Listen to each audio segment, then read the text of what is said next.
See, Amanda Maud, Yeah. welcome. Thank you for taking time out to talk to me. I don't know how busy you are with all the trending on the internet that you're going through right now.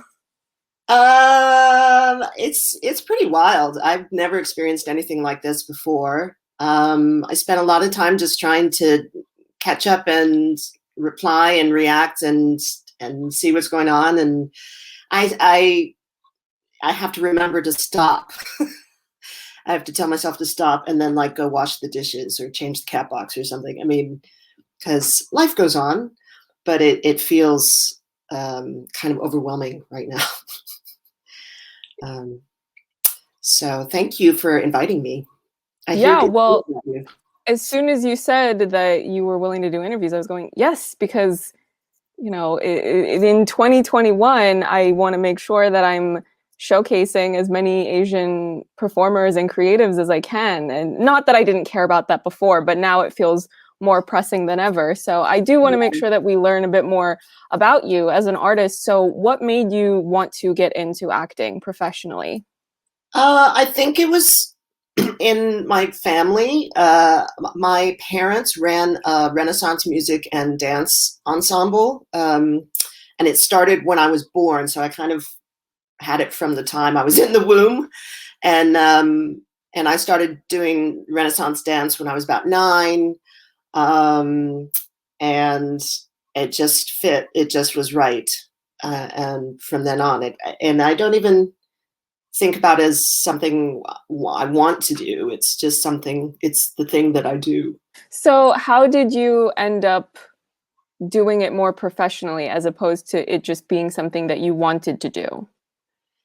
Well, it was kind of from the start. Like I got paid to do doing the Renaissance dancing with my parents, and then from there, like through that, I got asked to do various things, like whether it was dancing or acting or choreographing, or I got asked to do little jobs here and there. I mean, I did it all through high school and stuff, but there was always an outside thing. There was always like the professional side of it, and then there was the drama in high school. I just knew. There wasn't anything else. I did want to be a dancer when I started, but I don't have the right kind of body. I have scoliosis. I have knee problems. So that was never going to happen. But, performing and sharing energy with other people, that's what I do. And you're based in London. So how long have you been living in London? Over 20 years, probably, let's see, 1996. It's going to be 25 years. That's insane. It's going to be 25 years. I came originally for 5 months. And I'm in the flat that my mother, she had the lease on. And when she passed away, I inherited the lease on this flat. And it's part of something called a housing association, so that the rents are kept lower.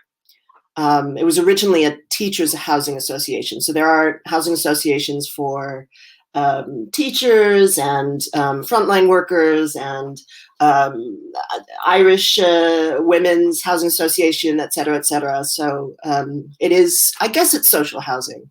It's rent control, but it's connected to an organization. Community housing, that's what it's called, I think. So I was living in New York at the time, and I had just split up with someone. And he had moved out, and so my expenses had doubled.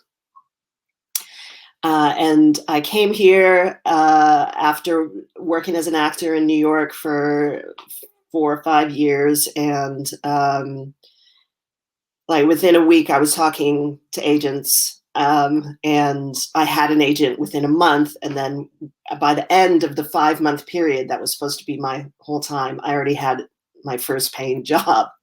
So it was like, I think I'm supposed to be here for a while. And that was 25 years ago. So there's just things like healthcare and the social welfare nets that just make it, and there is more respect for the profession over here.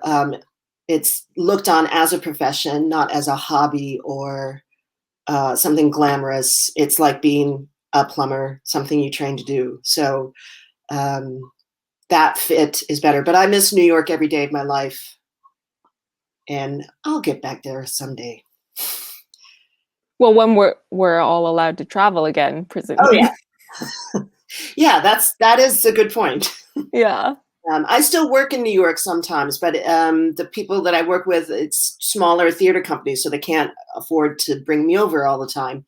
So that's why in this pandemic, I've been grateful to be able to work with people digitally and remotely. I'm doing a lot of, play readings and things with colleagues in New York and people in Massachusetts and New Jersey. And it's a new world, but it's very exciting. I was doing a bit of research on you, and you said that you do workshop theater. So for those who are unfamiliar with, I guess, the different types of theater, can you explain a bit about what workshop theater is?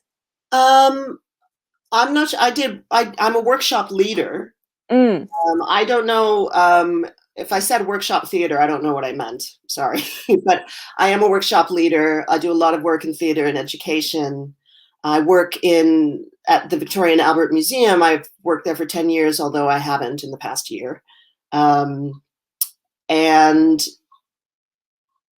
it's kind of using performance and drama exercises to teach, to do a workshop. So I do a literacy workshop through drama at the Victoria and Albert Museum, which, I never thought I would do anything like that, but it all comes together. And we work with a class, and we concentrate on an object in the museum because every object has a story. And we use building blocks of literacy, who, what, when, where, to create a story and then make a little play about the object, and that's all in the course of an hour workshop. Mm-hmm. So is that kind of what you're asking about? Well, I think I don't remember exactly, because I was going through a few things on your Facebook, which shows that I was very determined to do research, because I hate going on Facebook because Mark Zuckerberg.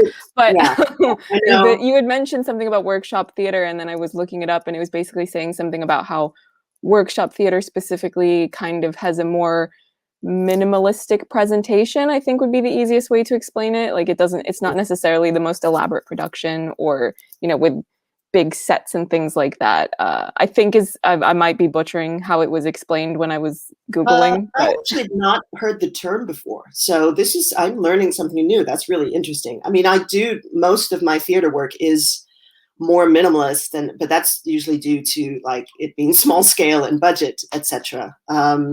Wow, I'm gonna look into that now. Yeah, I was just Googling. I was like, "What is workshop theater?" Because I don't know. I didn't know of that expression as its own term, I guess, where you might think, "Oh, I'm doing a workshop" or something like that. Right, or I'm doing theater, but combining the words together, I was kind of going, "What is that?" Okay, let me look that up. I've not heard that term before, so that's very interesting. But the kind of work I do is small theater based, small touring, touring school shows, and off Broadway or off West End. But it's, someone asks me to pretend to be someone else and put on a costume, and that's what gets me through the day, basically. So I've talked to different actors, people that work in the British industry specifically, and some of them have been more forthcoming than others about there's sort of a hierarchy in the British industry to do with you're better off if you've gone to certain drama schools and you're with certain agencies. So I'm curious about how that dynamic has played into your career, if at all. Well, it has a lot, and especially in relation to classical theater. Like, that's pretty much what I do in the States, is a lot of Shakespeare and classical and period drama. And I rarely do any of that over here. And my first agent here, whom I left after she said this, said, "Oh, well, Shakespeare just doesn't sound right in an American accent." And a lot of that attitude still permeates, although there's much more diversity now of accents and of ethnicity than there was when I first got here. Man, it was so behind. I mean, it's still very behind, but it was so behind when I first got here. They were still using the term Oriental. I know. There are still people that will use that term. Oh, that doesn't surprise me, but just oof. And I feel like in a tiny, tiny, tiny way, because I talked to a couple of the what's now known as British East Asian, British Southeast Asian theaters. I would talk to a couple of them, and I mentioned to one of them that that word is just not used and hasn't been since the 70s. So I feel like I have a little bit of influence in changing that. So what? Oh God, what was I saying? We're talking about the kind of hierarchy. Yeah.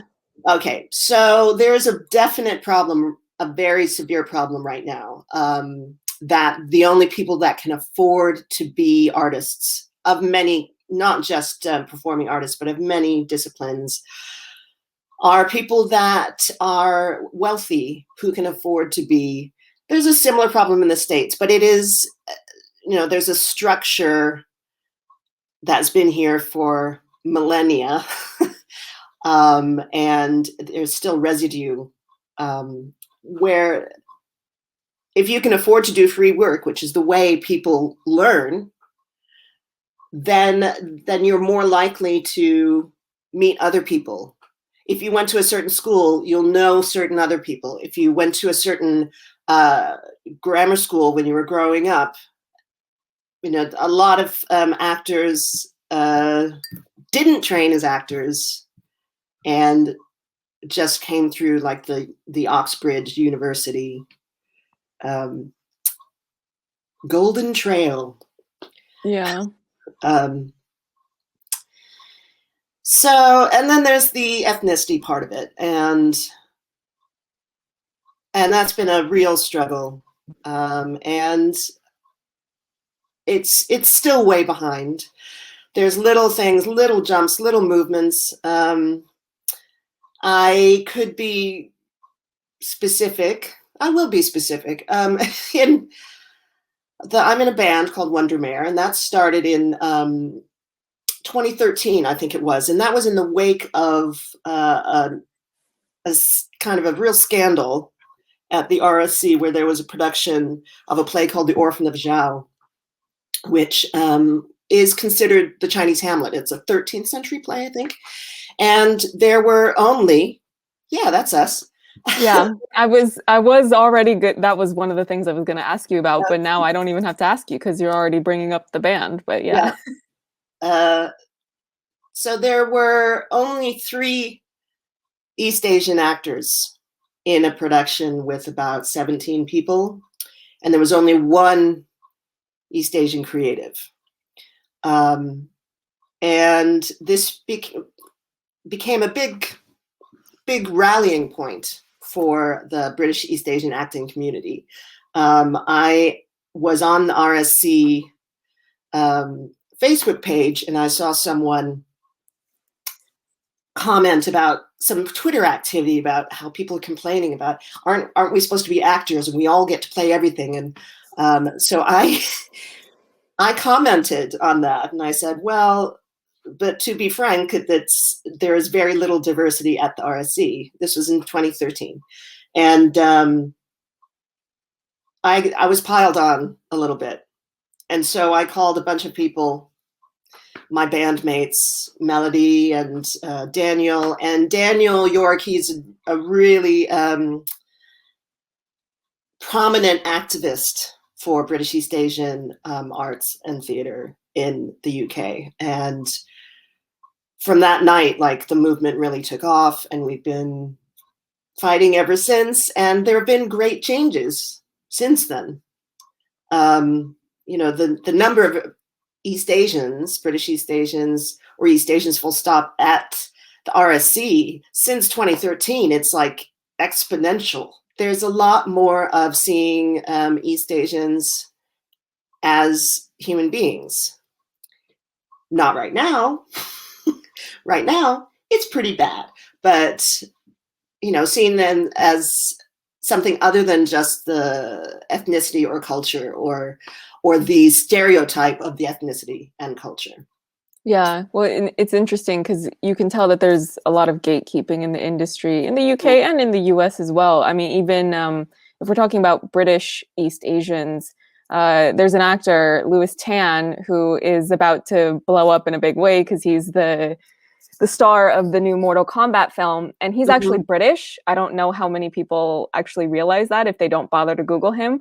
But even for him, I think what really helped him, besides just the usual, hard work, perseverance, and that sort of thing, is that his father was in the industry and was in a lot of big films, but in the stunts department. So even just having that exposure to the industry and having that type of a lot of Asians in the kind of, whether it's the Hollywood system or I think the British system, we don't have the luxury of nepotism.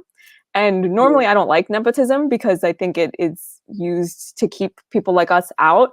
But this is the one time where I'm going, no, I'm fine with that, because we need more people in there in the first place to just kind of bang the door down. And also I think people don't realize that he's British because he's adopted a sort of a North American accent for, his work and even in his interviews. But I'm just kind of going, okay, but you guys know he's British, right? Like, I think he's from Manchester. I've heard him talk in his British accent. That's another story. But it's no. There's a lot of British actors that go to America. A lot of actors of color. I think you're frozen. Oh, there you go. A lot of actors of color that leave the UK and go to Hollywood just because there's better opportunities. I can't remember the guy from Homeland. Can't remember his name, but he's a wonderful actor and had to go to Hollywood in order to advance his career. Part of it is that it's a smaller industry here, but it does feel like there's stepping back in time a little bit. I worked in Bradford in Yorkshire, which is where my dad's family is from. And let's see, the last time I worked there from 2006 to like 2009. And I experienced more racial taunts and abuse there in my time there than I had since I was like 10 years old growing up in Minnesota as a half Chinese kid. It was wild. It was surreal. And some of it was just so innocent. I was in a pub and talking to a guy who said, he asked me where I was from, and I told him a little bit about myself. And I said, well, I'm half Chinese. And he said, really? I thought you were just regular, like I was coffee. So I let that slide. And then his wife came back and he said, did you know she was Chinese? And literally, I'm sorry, I'm going to use the ch word. Can I use the ch word?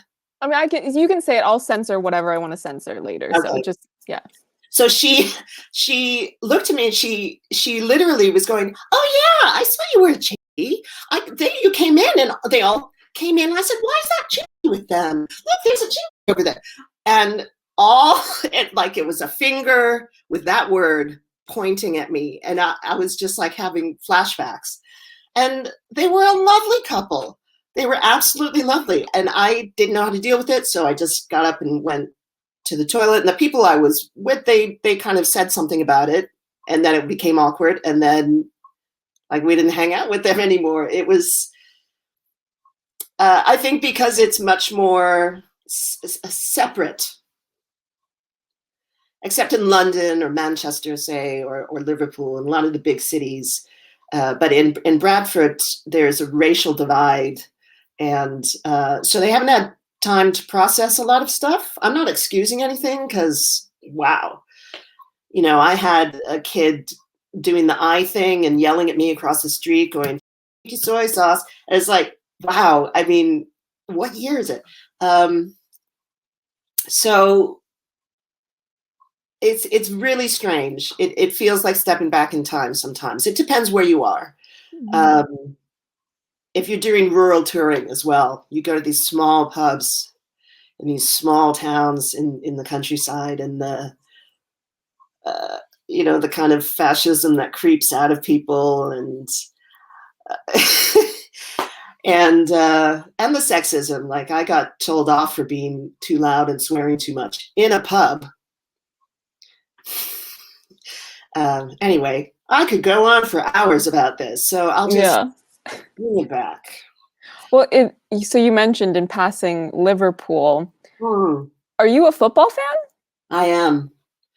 And I can remember exactly when it happened. I played soccer as a kid, and I was pretty good. It was the only team that I was on varsity for. And there was a league at that time. There was the Minnesota Kicks, and our coach at our school was also the coach of the Minnesota Kicks before the league fell apart. Soccer was nowhere in America for a long, long, long, long time. So when I moved here, you just can't help but become swept up in it. And I started watching international football.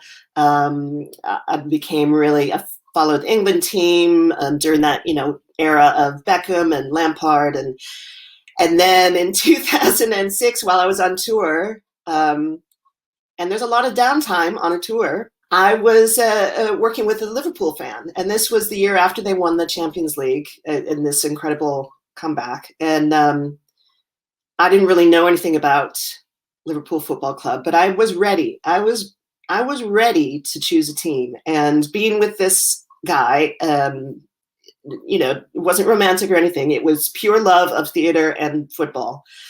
And I remember when Liverpool won the FA Cup over West Ham United in 2006, it's like falling in love. I went, that's it. This is them. This is the team. And I followed them ever since, and it's been, a roller coaster. But, I love them to death, and it's a harmless obsession, I think. If anyone's watching this that is from the States, they might not really understand how intense Europeans get about their football. Not just Europeans. I mean, you can go to other, South America, whatever. There's a lot of places that football is basically just the biggest sport. Whereas in the States, it's not really ever the number one sport. No matter what season it is, it's never the top thing that people focus on. But it's really interesting how intense. It's funny because for you, you're saying, well, for me, it's a harmless thing that I love. But some football fans get so intense where they're going, yeah, don't wear that jersey in that city or whatever. Yeah. I have encountered that, and I have sometimes I am careful about showing my allegiance in certain areas and pubs. And I know, I've garnered a lot of followers over the past 3 days, and I try to follow everyone back. But if I see they're a Manchester United fan, I hesitate a little tiny bit, but they took the trouble to support me, so I will follow them until after the international break, anyway. But in the U.S., soccer has taken off a lot, and so that's really good to see. And a lot of Premier League players going to the U.S. and continuing their careers over there. And when I'm in the States, I try to find bars and stuff that show the games. And so you're in New York City watching a Liverpool game at 6 a.m, having your coffee and bagels. But it's a family, it's a community. There's no explanation for why I believe. It's a bit like falling in love. You just know. Yeah, I mean, I'm not really into football myself, but some of my British friends are really into football, and so I think I just am interested in different cultures. So I'll usually, and not just cultures in the what country is it, but subcultures. So I have asked them questions before about stuff to do with football, especially football in the UK specifically, where I just kind of ask them stuff just so I can try to understand it a little bit better. I still don't fully understand it, but it is interesting to learn about, because I don't know, maybe I'm just geeky like that. I'm like, oh yes, it's fascinating. Tell me more. Well, I think there is a type of personality that tends to fall into these following things, if you know what I mean. Like I'm a gigantic Beatles fan, and I've been to Beatles conventions in Europe and in the US, and I have to control myself because it's so easy for me to fall into a kind of, I don't want to say obsession, it's not, or infatuation, an all-consuming passion. That's the word. I have to be careful that I don't fall into an all-consuming passion with things. I only allow myself a few at a time, like the Beatles, Liverpool Football Club, theater, and that's why. I have not watched a lot of the DC universe. I haven't watched a lot of the Marvel universe, and I am a huge, Star Wars is another all-consuming passion. So I see a lot of the Star Wars movies. It's interesting because you mention all-consuming passion for different things, and of course, the DC films do have a really strong fan following, and also more specifically, there's a huge fan community around Zack's work in the DCEU specifically. There's a lot to cover, I'm sure, for us to talk about related to this, but how did you find out that you were not going to be in the theatrical release? And then how did you find out? Well, I guess we know that we all know because we saw Twitter, we know how you found out that you were in this version. But so what was that process of finding out that you were not going to end up in the theatrical release? Well, after I finished filming, you say goodbye to everyone and say, okay, see you at the cast and crew screening. And then, in the news, things come out like, oh, there's, Zack leaving the project, and a new director coming in, and Joss taking over. And I'm calling them Joss and Zack like they're my friends. But so when I heard that, I'm like, I always knew there was a chance I was going to be cut, because you always know that. But I figured since I was part of Cyborg's backstory, and that was part of his, what made him him, that I had a good chance of being in the film. But when I heard they were cutting it massively, and that Warner Brothers had a time limit for it, and I was like, I don't know if I'm going to make it. And then I got a really nice letter from the casting director saying, I'm sorry, I have to tell you that you've been cut, and a lot of people have been cut, which they didn't have to do. There's people that will go to the cast and crew screening, look for their, tell all their friends and family, and then their scene's gone. So I went to the cast and crew screening because I love Wonder Woman, and so I, and it was so close. I was like, oh my God, that's my set. I recognize that street. Oh, I was so close to being in it. But, that's part of the business, is you get cut out of stuff. Mm-hmm. Or replaced, or whatever it happens to be. But I was really happy to just do the job. It was so exciting. It was just, it was terrifying, but it was exciting. And when I first went for the audition, it was just the one scene, and it was originally supposed to be a homeless character, a homeless woman going to the ATM.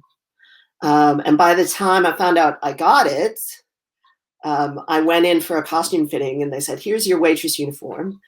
And I said, okay, that's cool. And then they showed me a rack of costumes saying, here's the rest of your costumes.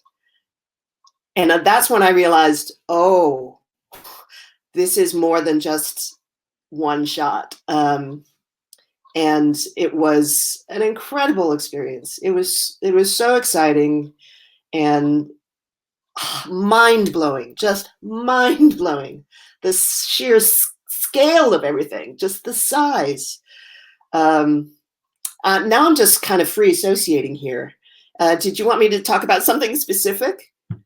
I mean, listen, you can talk for as long as I don't have a time limit. So I mean, you know, you don't have to worry about stuff like that. But I am curious though, because most of your material doesn't involve dialogue from you. So was the audition process something similar? I mean, I know that these big projects, sometimes they just write something fake for people to audition with. So what was the audition process like? There was one line, which I can't remember now. It was something like, "Thank God." And I realize now through Twitter, like, oh, the use of God in relation to Cyborg, that's really interesting. But during filming, they let me improvise as much as I wanted. So everything that I say wasn't scripted. And you can hear little things here and there, like in the birthday party, where you see us blowing out the candles. That's all improvised. But in the audition, there was one line, which I think was "Thank God." And it was about doing the business of the ATM. And all I had to do was remember being a waitress in New York City, hoping I had enough money in the ATM, in London. So I feel really grateful to the second unit director, who gave me so much freedom and also gave me so much support. I worked with we were on a splinter unit. It was called a splinter unit. And that was all of the grocery store and the apartment. And then we were on the Gotham Street as well with the splinter unit. And then there was the second unit, and that was all the covering shots of the main scene. And then there was the main unit, which was the actual scene. And that was with Zack and Ray. Yeah, that's him. Yeah. He was great. Clay Staub. Yeah. So that was who directed you. He was amazing. How did you find out that Zack Snyder's Justice League was going to get released? Well, there have been rumors. There had been rumors almost since the release of the first one. There was certainly desire, and there was certainly, even at the cast and crew screening, there was like murmurings and stuff like that. And then because my friends knew that I had done this, if they heard about something about the Snyder Cut, as it's come to be known, they would tell me. And they'll say, "So you're going to be in it?" And I'm like, "Dude, I don't know." I have, it's done, it's gone, it's on the shoot. It says property of Warner Brothers on the playback. And so that's what I was, and that's what I felt like. It's like, I have no idea whether I'm in it or not. And there was no way to get the footage. There was no, I had not seen the actual scene until Thursday when someone sent me a snippet. Have you not seen the full film yet? I haven't. I'm signing up to Now TV today and gonna watch it tomorrow. I'm setting aside time to watch it tomorrow. Well, okay, so we should probably clarify for people that because you're based in the UK, it's airing on a specific channel that you were not already subscribed to beforehand. And also you didn't realize if you were even going to be in it or not. So you are going to watch it though. So just so no one gets their feelings in a tizzy for no reason. Yeah. No, I'm very excited to watch it. I feel like I want to set aside time to do it. I don't want to just casually do it. I also don't know if my partner is going to be into it as much as I am. No, I am completely into Justice League as a kid, the cartoon. I don't know if you saw the tweet where I wrote to the network when I was about 10, when they were threatening to cancel Linda Carter's Wonder Woman. I wrote saying, "Please don't cancel it. It's so much better than the Bionic Woman. I never got an answer, but that's one reason why the film meant a lot to me. And then going back to watch the first Gal Gadot, that film was great. That Wonder Woman was so great. And I haven't seen 1984. Is it out? Wonder Woman 1984? Yeah, and I mean, I don't know if I should. Maybe I should, just to give you a bit more urgency to watch it. But Linda Carter has a cameo in it. I'm gonna cry. Oh my god. Oh my god. No, I follow Linda Carter, and I saw something about, she posted the trailer, which was in the style of the 70s TV show, which was great. I didn't know she had a cameo. Oh my god. Yeah, I won't give specifics. I'll leave that as a surprise for you to be able to see it. I'm not going to try and guess either, although my mind is already trying to guess. Oh my god. Oh, that's amazing. Okay. So yeah, I don't download stuff. I don't stream stuff. I'm not in any, I don't subscribe to any streaming services. I'm very old school. So I'm really way behind on a lot of things, and I'm really unaware of a lot of things.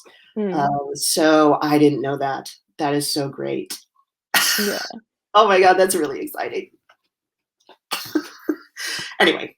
Yeah, you should definitely watch it, because she's got her cameo. And also, if it's just my personal feelings and my personal takes, I love the villains in Wonder Woman 1984. I think Pedro Pascal and Kristen Wiig did fantastic work with both of their characters. So I had a lot of fun watching them just, chew up the scenery anytime they were on screen, especially Pedro. I mean, but let me not go on a tangent, because we're here to talk about you. Because if you get me going about Pedro as Maxwell Lord, I will be here all day. So yeah, not ideal. Bottom line is, I don't subscribe to any streaming services. I never have. And I just have terrestrial and digital channels on my TV. So I'm going to subscribe to Now TV. I want to watch the movie, obviously. I know it feels weird. It feels weird to have everyone talking about the film and me not having seen the whole thing. I've been on this roller coaster ride in the past 3 days. I can barely think. It's just, I feel bad that I haven't seen it yet, but that's not the world I'm in. I don't stream. I don't have streaming services. I watch. You're old school. I watch the BBC. I occasionally watch iPlayer. iPlayer in the Channel 4 streaming service, but so I tried looking up Now TV. Even trying to figure out how to do that was very difficult for me. So I tried to do that on Thursday, couldn't figure it out. So I said, I'm going to wait until the weekend when I can figure it out. Yeah, well, it's interesting because your scene specifically. So I'll give you a bit of a backstory about me and about it. I promise it's relevant to your part. So I recently made a video essay called "The Women of Zack Snyder's Filmography." So I basically took almost all of his films. I left one out that he directed just because it wasn't really relevant to the topic. There wasn't really anything in that story that I could incorporate well. But so I was talking about different patterns that he has about how he depicts and characterizes women. And he characterizes them very well. And one of the things that comes up a lot in his films is mothers and the importance of mothers. It's not about painting women out to be like, you have to be a mother, or that like it's the job of women to be mothers, but it's more so just about how we as people, we are so shaped so much of the time by our mothers, and like our mothers can, and really celebrating mothers and what they do to raise their children, basically. And actually that's been really prevalent in his work in the DCEU. And before this film had even come out, Zack Snyder's Justice League, his wife and producer Deborah Snyder had done an interview where she had spoiled early. I don't know if she said if it was her absolute favorite scene or one of her favorite scenes, but she specifically talked about the scene that you're in, where she was explaining that there's a scene where Cyborg, you know, he has all this access to all the information because of him being cyborg, and he has that power, and he sees a single mother struggling, and it was quite interesting because and she said that the scene made her cry when she first saw like the rough cut that Zack had already cut together. I don't know how similar or dissimilar it was to what's actually in what we all saw, you know, in the final version. But it was interesting because I pulled that quote from her and I put it into my video essay because of the fact that it directly paralleled something that happens in BVS, specifically the Ultimate Cut, not the theatrical cut. In the Ultimate Cut, where Superman encounters, I mean, not as Superman, but as his, you know, as his human alias, you know, he encounters a newly single mother that's struggling because of, it's kind of a long story of why she's struggling, but you know, so I immediately picked up on that when I was making this video essay, where I was going, oh my God, that's so interesting that they're making this direct parallel between Superman and Cyborg. And again, it's this recurring thing that Zack has in so many of his films of just, you know, you can tell that he clearly has a strong reverence for his own mother and the role that she played in his life, because he's constantly putting that in. So, I mean, I and others who had seen that interview were aware of the scene that you were going to be in, and we were all really excited to see it. And it completely, you know, I mean, that's why when you tweeted what you tweeted, that's why you got such a strong reaction, because it's that good that, you know, the producer of the film is hyping it up before the film has even been released. So, yeah. Wow. I had no idea. Wow. No, that's one of the reactions, the unexpected reactions of people saying it reminds them of their own mother and what they went through when they were growing up. There's a YouTube, a guy named Greg, who's half Asian. He has a YouTube clip, and he talks about seeing this Asian mom struggling, that it really moved him. I didn't realize it was going to be that moving people. I didn't realize it was going to touch people that much. Well, I didn't realize what it was in context as well, in relation. Oh, did you not? I was going to ask that because I wasn't sure if they would even let you see the entire script, or if they're just, nope, you only need to see this part. This is what you're doing. No. I never saw the entire script. And they told me kind of what was going to happen. They explained, you know, Cyborg was going to see my life, and but you know, they had to do that for me to act to the cameras or not to the cameras. But in the context of Cyborg and his mom as well, I didn't realize how deep it was. I mean, that's really deep stuff. And at the end of the scene, the smile that Ray gives is just so beautiful. So you have seen that? I've seen the clip. Yeah, the scene. I've seen the scene. Yeah. Well, that's good at least. Yeah. But I'm gonna watch the film tomorrow. It's my, you know, I am obliged to watch the film. This film has changed my life.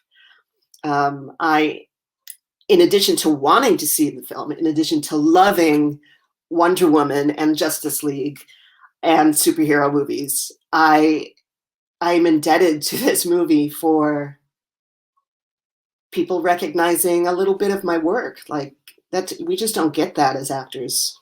We don't get that. And another unexpected thing was being recognized as Asian, because I'm half, and growing up, you're not one thing or the other. But being recognized as Asian and kind of a representation of Asians right now, that means a lot. I never imagined I would be in that position, and I'm really grateful for that. So thank you, Zack, and thank you everyone who made this cut possible. Thank you to the casting director. Thank you to Clay for being he was so great with me. just coaching me through some of the scenes, just giving me freedom to make it my own, and making me feel comfortable. For, I've done very little film work, and this was my first, well, and so far only, blockbuster. So it was nerve-wracking. Mm-hmm. And he made me feel so comfortable and relaxed. I wasn't sure if when you were filming it, if you had the sense that there was this importance that the story is basically existing in direct defiance of the model minority stereotype, because of course there's this idea, a false idea. It's a lie, and it's a dangerous one. We've seen that. There's a dangerous lie that gets perpetuated that Asians, especially East Asians, are,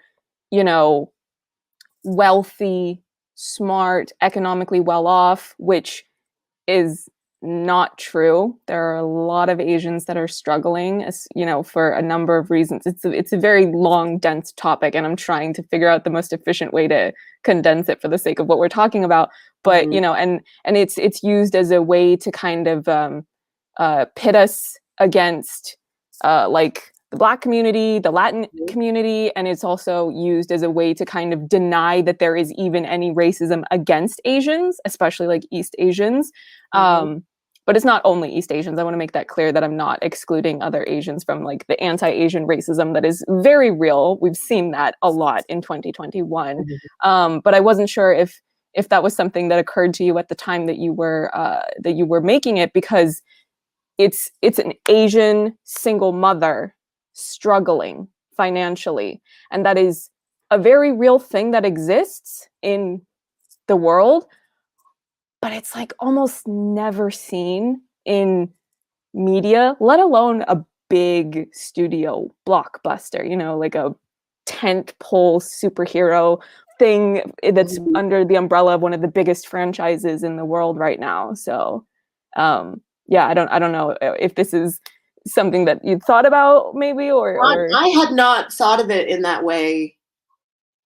I was thinking of it in the sense of, America casts more diversely, because there were a lot of people of color in well, as we see in the Snyder cut, in the original cut. Another friend of mine was cut out. Another friend of mine, his role was greatly reduced, and they're both East Asian. So I was thinking of it as, yes, let's get some British East Asians working and on screen, and getting East Asians on screen. That's as far as I was thinking, but I hadn't thought about the model minority. I mean, I think the thing about Zack as a storyteller is that, like, for better or worse, he's always ahead of his time. So he made this film several years ago. I mean, this version, obviously, there was new work that was done to make it what it is now. There was just a little bit of reshoots or additional photography to do the epilogue scene that's at the end. But most of this was already filmed several years ago. And of course, there's absolutely no way that anyone could have anticipated that it was going to be released in the middle of anti-Asian racism being at an all-time high, basically a day or two off of a hate crime specifically against Asians. And also, very specifically, it was like not just East Asian, but Asians that are not well off financially. So this idea that people have of kind of the wealthy kind of engineers that get brought over from tech companies. I mean, I know that it's very, it's like the Silicon Valley. That's kind of the idea that people have about Asians, that everybody's a doctor, a lawyer, an engineer, whatever. But there's a lot of Asians, especially Asian immigrants, that are very not well off. That's horrible grammar that I just used. Really sorry. But, I know what you mean. Yeah. So to me, it was just uncanny to watch it and just go, like there's no way that and obviously like none of us had any way of knowing that any of this was going to happen. But then, you know, watching it, it was like, it's like, this is what we need to see right now, you know, that not all Asians are totally fine and dandy when it comes to money, that, you know, some people have to work and really struggle to get by, literally just to get by. I mean, that you know, one of your first scenes where it's just you collecting coins as tips, and I'm just going, like, ugh, it's so spot on. It's almost like it makes you nauseous a little bit, where you're just going, oh my God, like, I can't believe how spot on this is, you know, that this is happening. But that's the other thing about Zack and Deborah, is that they're very big on championing diversity, and that it's very important to them to have that. And you can see that in their version, that there's diversity on every tier of character. So you have the main ensemble, you have kind of the supporting leads that are in the immediate orbit of the main leads, and then you kind of have the smaller Easter egg type characters, and then you have even smaller roles, and then even just in the extras, you just kind of look, and it reflects what the world actually is. So, you know, it's uncanny how they do that, because obviously, like, you know, and also I think people sometimes forget that Zack has Asian children, so like he's adopted. So well, he has adopted, not he's adopted. No, he has adopted Asian children. Yeah. So you can tell he's cognizant of that. And and it is and I can just see it in the reaction and in the tweets, that it's so humanizing, and that, you know, people aren't talking about being Asian. You know, it is that thing about the model majority thing, that is so astute. I hadn't been conscious of that. But, you know, a high percentage of the viewers aren't going to be thinking that. But what they're thinking is, oh, that woman's going through something. I know what that is. And the fact that I'm Asian means they are empathizing and putting themselves in an Asian person's shoes. Yeah. Which is, you know, and that's the bottom line. That's what we want. Yeah, well, that's what art is there for. Because, you know, I mean, I've seen some people that are kind of more into the political discourse side of things, and they kind of scoff at the whole like people who get overly fixated on the importance of representation. They're kind of like, that's not going to fix our problems. And I'm like, well, I agree, because obviously policies are not going to change just because somebody got cast in a movie. Like that's not, it's not from point A to point B where that's the next step in that. But it's just, I think that, you know, both things are true, where it's like, okay, on its own, an Asian person being in a big movie is not going to change policies that are immediately harmful or negligent to the struggles of marginalized communities. That is true. But also, when you have people that are not around other types of people, the only way to access those people is through media, and specifically entertainment media. So if the baseline first step that you need to get those people to do is to empathize with people in marginalized communities, and to just see them as not stereotypes, not any type of negative stigmatization against those groups. And also it needs to happen in the big mainstream blockbusters, because of course we can find good Asian characters and good Asian stories in like indie releases, more artsy, artistic releases, but not as many people go see those, for better or worse. So, you know, you have to put us in the popcorn stuff, the kind of the fast food, not that, okay, Zack's film is very art house because he's that type of a storyteller, but in a more general sense, you have to put people from marginalized communities in the big popcorn flicks, or else you're not going to reach those people. So, I mean, I think there's a case for both, where yes, representation is important, but also it is not going to fix the problems on its own. It's just one piece of like the larger equation. So yeah, absolutely. I mean, it's policy that really changes people's behavior. You know, when it's the law, and when they get fined or jailed or fired, people stand up and take notice. And you're not going to change people's mind through policy, but to change kind of the atmosphere, the tone of what's happening in the country, things like representation, things like just being seen in the media, seen on the news in a context that has nothing to do with immigration or sex work or computers or Chinese restaurants. Normalizing Asians as part of, the UK, as part of the US, as part of France and Europe. You think of Russia, think of all those people on the Chinese side that look like us. Yeah. They're Russian. So let's normalize the fact that people who look like us are also American, are also English, are also Brazilian, are also New Zealanders, et cetera, et cetera. Yeah. I really hope that made sense.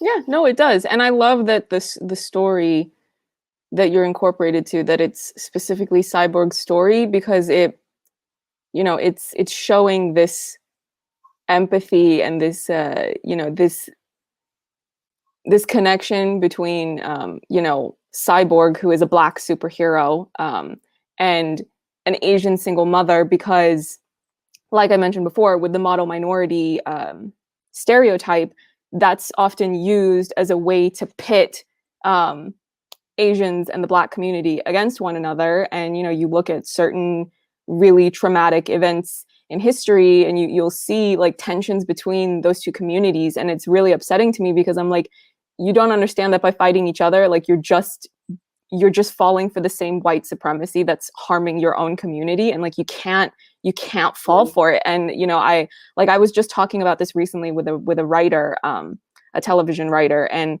I was making the point about how we have never seen a biopic about Yuri Kochiyama, who was a Japanese American activist who met Malcolm X and was involved with, the activism that he was doing. And she was actually there when he was, sadly, he we know what happened to him. I'm trying to avoid saying certain words because I know YouTube is kind of fussy about what words it allows you to say, and I'm just trying to save myself some editing. But we all know what happened to Malcolm X, and when that happened, she was there, and there's pictures of her like with him. I think he's in her arms, and so it's like, if those stories were being told, then we could really better understand the history of our different communities and the fact that like we're stronger together. And honestly, that's the thesis of the film. It's this whole hashtag that's been used because of one of the lines from the film, which is "Us United." That's the whole thesis of Zack Snyder's Justice League, is that you have people from these very different walks of life and different backgrounds. You have a person from the planet Krypton, you have a person from Themyscira, who's literally the daughter of Zeus, and you have someone who's Atlantean, who's also mixed, so he's had to deal with the discrimination on both sides. So it's, and you have a Black superhero who's disabled. The Flash is Jewish, so it's that thing of like, you have such a diverse group of people, but like they come together, and that's how they're able to stop the evil that is only after power at any cost. And and when you're really familiar with Zack as a storyteller, it's exactly the type of story that he would tell. Like, it makes perfect sense. It completely fits in with all the themes that he tends to put in his other stories, but also in the DC work that he's done already. It completely follows all of that. So, it's really cool that it was restored and that you were able to have your moment in the spotlight, deservedly so. It's a very gut-wrenching scene, but in a good way. So many people can relate to it. That's why, I've seen some of the tweets that you've been responding to where it's people from a lot of different ethnic backgrounds, but they're going, that was my mother, because the story is universal in a lot of ways. Yeah, I feel really, really lucky. I feel really lucky to have been able to be part of it and to have something that I did reach so many people. It's kind of mind-blowing. you know, when you do small theater and small tours, like you may be talking a few hundred people at a time. But you know, this is a scale I can't even imagine really. And I do feel proud to be representing Asians on screen. That I Yeah. feel really lucky to be able to do that. I did want to ask you a bit about your band. I know there's no like neat segue for that because we briefly touched on it earlier, but I did Yeah. want to ask you a bit about your background in music and you know, because it seemed like you had mentioned something about, I think I saw a video of you playing guitar, but I wasn't sure if you had other musical. In the band. I mostly play rhythm guitar and sing and write silly songs or odd songs. You know, all three members are Hapa. All three members are actors, and all three of us are middle aged, and we all, I don't know, we all just love different kinds of music and eclectic kinds of music. We all have a similar sense of humor, a kind of a dark sense of humor, a quirky sense of humor. And it's been one of the joys of my life since 2013. I've always wanted to be in a band. I was in a Beatle cover band in New York for a while. That was a painful experience. But this is who I really am in music form, is the band. I think that's the truth. I'm not a great instrumentalist. I'm not a great singer, but you know, I say what I say, and I enjoy saying it. So, and then the new album, which hopefully will happen this year, there is a song called Ornamental Oriental, which is about how female Asians are perceived and how I've been perceived. So anyway.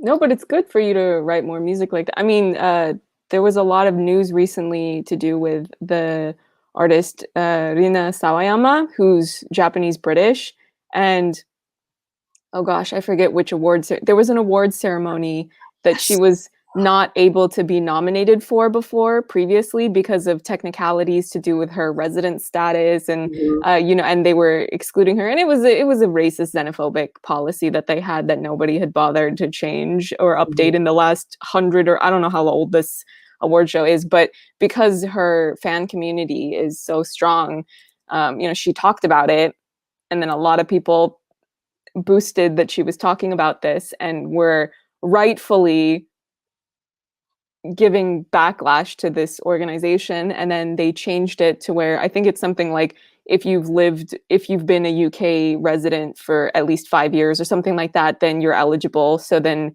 of course then the next time the award show rolled around, she was eligible and she got nominated or something like that, and I was going, yeah, good for her, because that's what's ironic, is that she has written songs that are specifically about that thing that we always talk about of you don't belong here and you don't belong here either. You just kind of exist in this space that is neither one. You know, some people think, oh no, but you can be in either. And it's like, well, you can, but also you're not.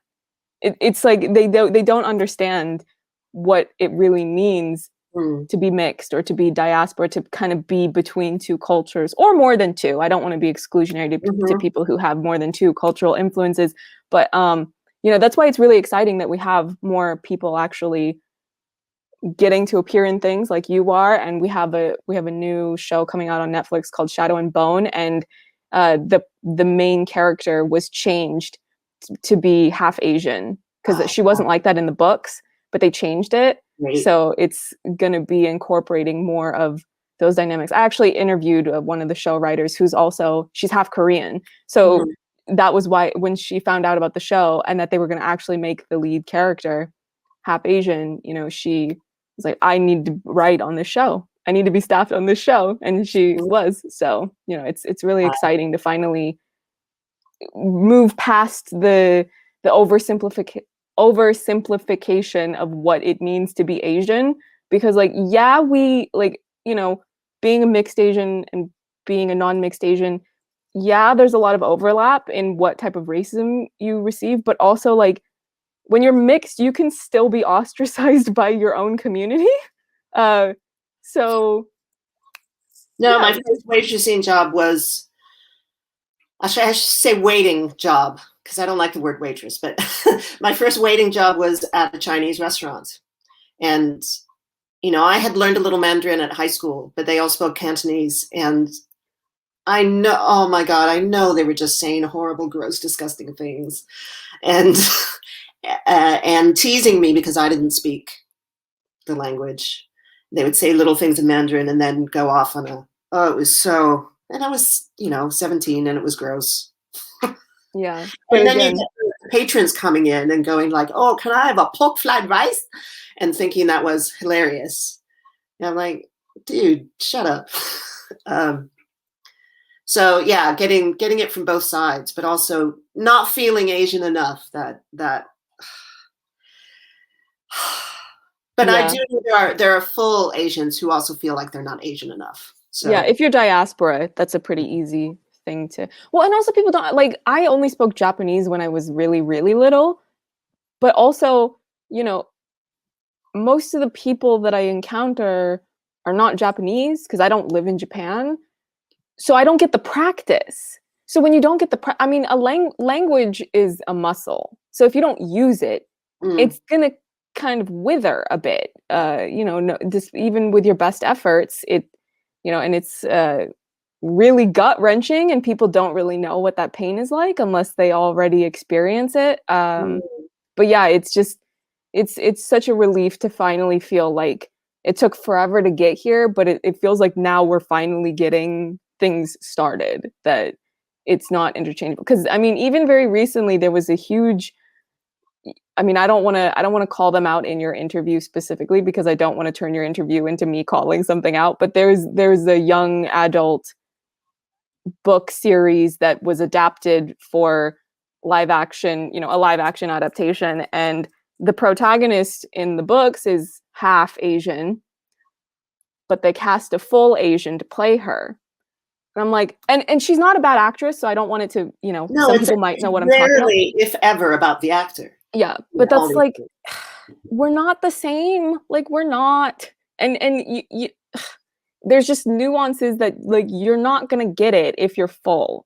And anyway, I mean, it's frustrating because it's, you know, the kind of oversimplification again of, oh well, Asian is Asian, but it's not. And again, it goes back to what you were saying about the whole, like, we're mixed Asians. Some people will try to claim that we're not Asian enough, and it's like, the character is mixed Asian.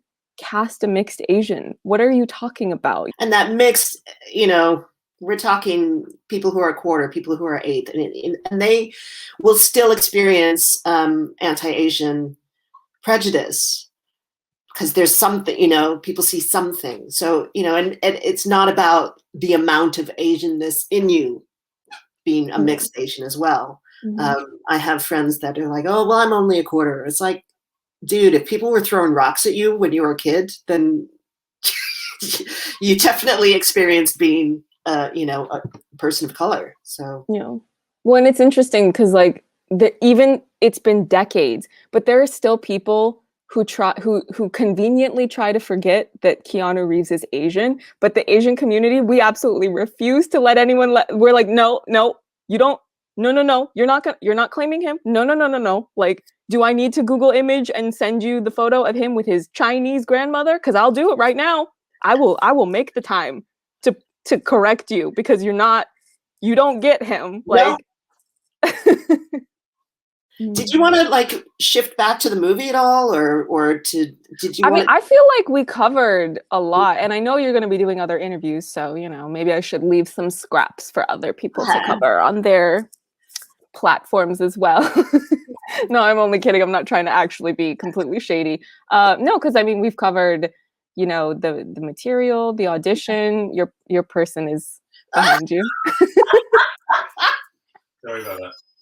That was so funny because I just see this head popping in, and I'm like, do I need to call 999? Like, no, that's Julian, my partner. Oh my God, that's hilarious. That's really funny.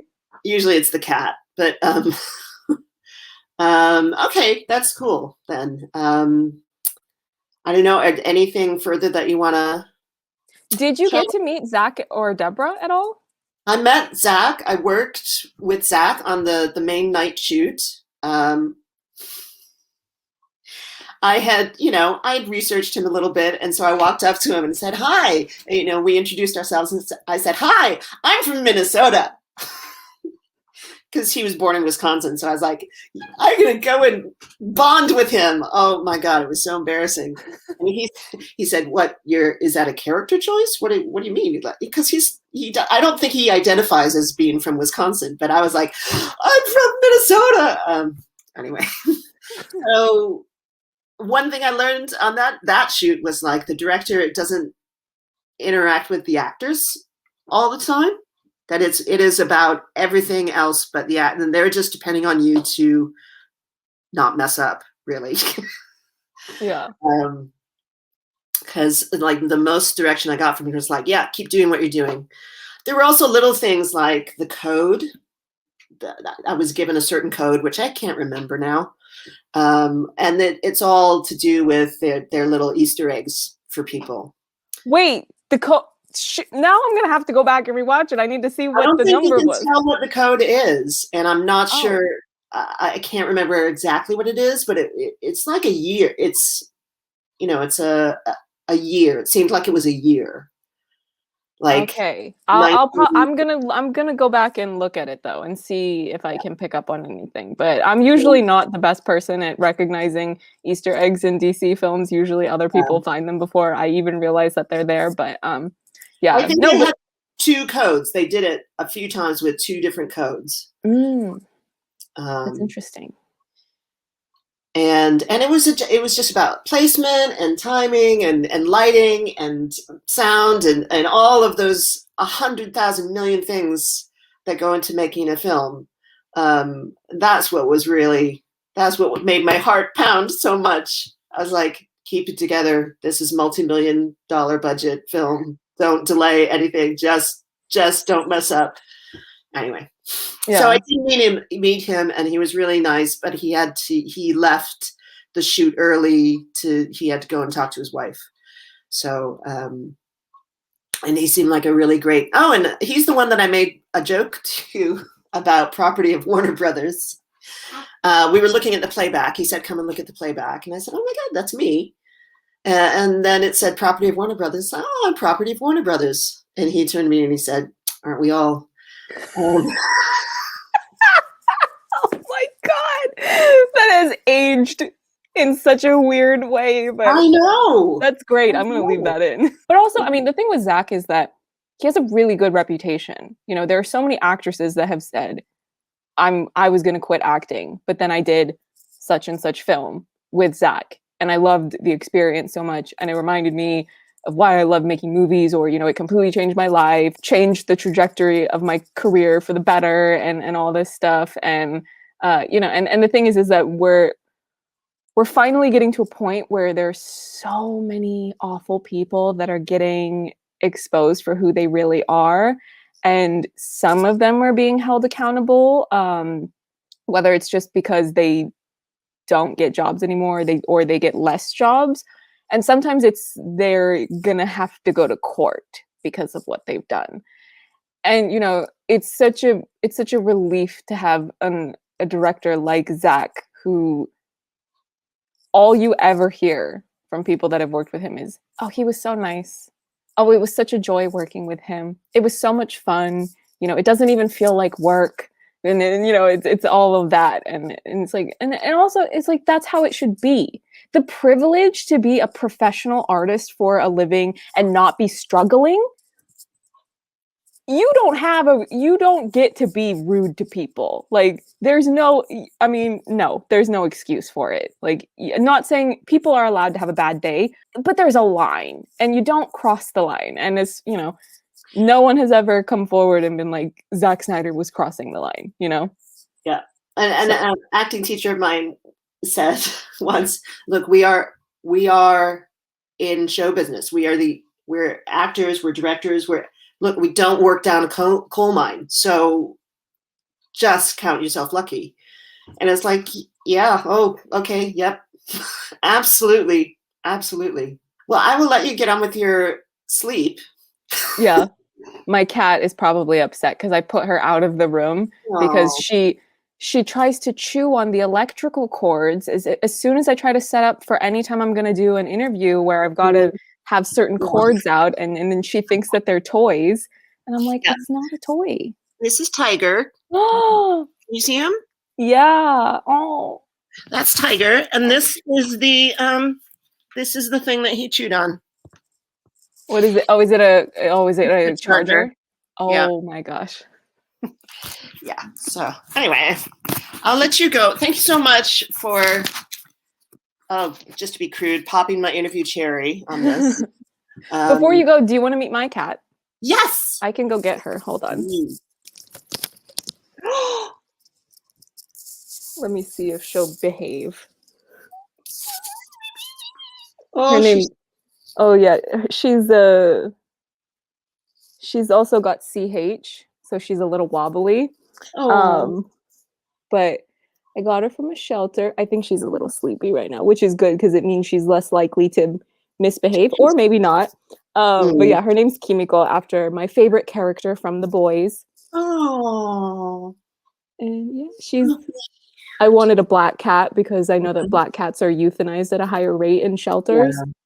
And I wanted to see if there were any special needs cats. So it was either going to be her with CH, and if she had gotten adopted before I could get to her, because there's a whole application process, I would have gotten one of the black cats with 3 legs. So I was very particular about what I wanted. Yeah, Tiger's a rescue as well. We fostered him first, and then it's just like, nope, nope, he's ours. We're keeping him forever. So, yeah, there's a lot of great work going on with rescue groups and stuff.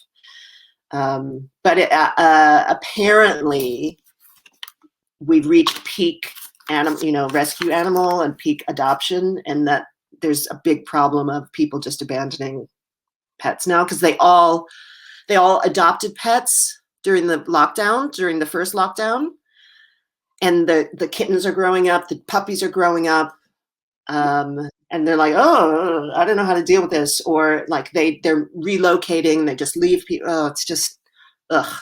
People That's can be awful. so terrible sometimes. But anyway. I cannot believe how sleepy she is. She's so well behaved. Normally, I try to pick her up, and then she's like, "All right, I'm done now. I want to go run around and play," and chew on things I shouldn't. So, Oh, look at her. She's so sleepy. Is she very affectionate like she is right now?